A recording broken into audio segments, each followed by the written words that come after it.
வணக்கம். இன்றைக்கி நம்ம கிச்சனில் வாழைப்பழம் போண்டா பார்க்க போகிறோம். அதுக்கு இப்போ நான் 2 வாழைப்பழம் எடுத்திருக்கேன். இப்போ நான் ஒரு பவுலில் வாழைப்பழம் தோலை எடுத்துகிட்டு ஆட் பண்ணியிருக்கேன். இப்போ அது கூட நான் ஒரு சிட்டிகை ஏலக்காய் ஆட் பண்ணிக்கிறேன், ஏலக்காய் தூள். அடுத்து ஒரு சிட்டிகை சோடா ஆட் பண்ணிக்கலாம். இப்போ எல்லாத்தையுமே நல்லா மிக்ஸ் பண்ணிடலாம்.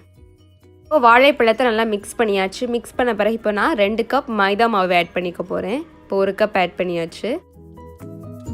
2 கப் மைதா மாவுனா 1 கப் அரிசி மாவு ஆட் பண்ணிக்கோங்க. ஆட் பண்ணிவிட்டு இப்போ எல்லாத்தையுமே நல்லா மிக்ஸ் பண்ணிடுங்க. இப்போ நான் 1 கப் வெல்லம் ஆட் பண்ணிக்க போகிறேன். வெல்லத்தை நல்லா இடிச்சிட்டு ஆட் பண்ணிக்கிறேன். ஆட் பண்ணிவிட்டு எல்லாத்தையும் நல்லா மிக்ஸ் பண்ணிடலாம்.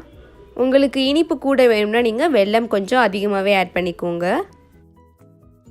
கொஞ்சமாக தண்ணீரை ஆட் பண்ணிவிட்டு இப்போ எல்லாத்தையுமே நல்லா போண்டா பதத்துக்கு நம்ம நல்லா மிக்ஸ் பண்ணிடலாம். இந்த கன்சிஸ்டன்சிக்கு நீங்கள் மிக்ஸ் பண்ணி வச்சுக்கோங்க. இப்போ ஒரு கடாயில் நான் எண்ணெய் ஊற்றி ஹீட் பண்ண வச்சுருக்கேன்.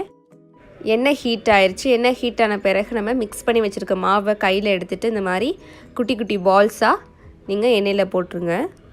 நான் எப்போதும் சொல்கிறது தான், ஒரு தடவை எண்ணெய் யூஸ் பண்ணிங்க அப்படின்னா ரீயூஸ் பண்ண வேணாம். இப்போ எல்லாத்தையுமே நல்லா திருப்பிடலாம்.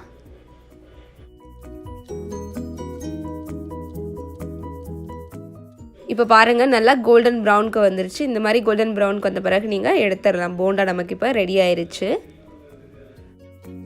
இப்போ நமக்கு சுவையான வாழைப்பழம் போண்டா ரெடி ஆயிடுச்சு. ரொம்ப சிம்பிள் அண்ட் ஈஸி தான், சீக்கிரமே செஞ்சிடலாம். நம்ம ரொம்ப டேஸ்டியும் கூட எம்மியாகவும் இருக்கும். ஸோ கண்டிப்பாக வீட்டில் ட்ரை பண்ணி பாருங்கள். ஈவினிங் டைம் ஒரு பெஸ்ட் ஸ்நாக் இது. ஸோ கண்டிப்பாக வீட்டில் ட்ரை பண்ணி பார்த்துட்டு எப்படி இருக்குது அப்படின்னு சொல்லிட்டு கமெண்ட் செக்ஷனில் ஷேர் பண்ணுங்கள். இந்த வீடியோ பிடிச்சிருந்தா லைக் பண்ணுங்கள். உங்கள் நண்பர்களும் இந்த ரெசிபியை செஞ்சு சாப்பிட்ணுன்னு நினச்சிங்கன்னா மறந்துடாமல் அவங்களுக்கும் ஷேர் பண்ணுங்கள். நீங்கள் என்ன எங்கள் சேனலை சப்ஸ்கிரைப் பண்ணலாம், சேனலை சப்ஸ்கிரைப் பண்ணி வச்சுக்கோங்க. அப்போ தான் அந்த மாதிரி வீடியோலாம் நீங்கள் உடனே பார்க்க முடியும். இதே மாதிரி நம்ம சேனலில் நிறையா ஸ்நாக்ஸ் ரெசிபிஸ் போட்டிருக்கேன். கண்டிப்பாக அதெல்லாம் உங்களுக்கு நான் டிஸ்கிரிப்ஷன் பாக்ஸில் லிங்க் கொடுக்குறேன்.